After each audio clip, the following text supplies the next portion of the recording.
Mr. Marshall, always a great pleasure having you on the Perfectly Placed interviews. We're going to chat about your runners on Sunday, the 26th of May. You start in race number 1. You've got a lovely filly here, Worldcraft, number 14. Ashton Aries gets the ride and ran a lovely fourth behind that good filly of Candice Bass-Robinson, Symphony in White. Yeah, she's a very nice filly, Brendan. You know, unfortunately drawn out wide. I don't know if it's going to help her through only having her second run. But her work at home has improved remarkably, and let's hope we have a bit of luck. I think she'll be competitive. Then you go to race number 3. You got number 8, Tokyo Princess. This is over a mile. Ashton Aries also rides for you. Her recent form has been good, and she's been rested 61 days.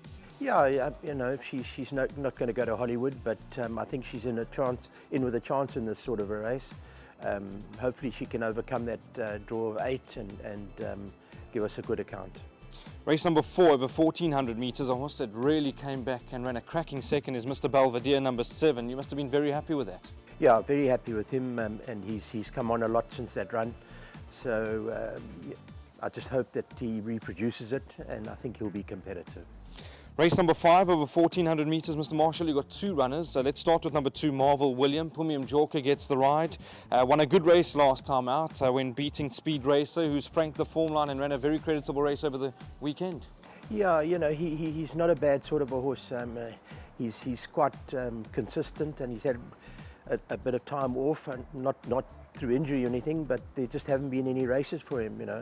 I'd prefer to have run him over 1,200 again, but we've just got to take our chances. Fortunately, he's well drawn, and Pumi's riding very well at the moment, so let's hope he gets a good song out of him.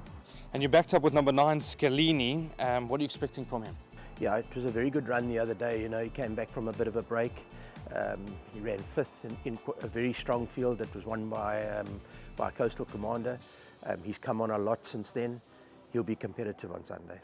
Let's go to race number 6 over 1,800 metres. You've got number 6, Caramel Fudge, been rested 61 days. Recent form just been okay?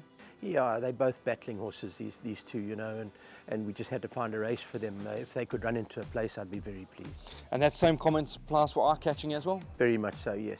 Yeah. All right, then we go to race number 9, and you got number 8, Norshon. Penultimate start was very good, and as we've touched on at length, he was very unlucky on that occasion.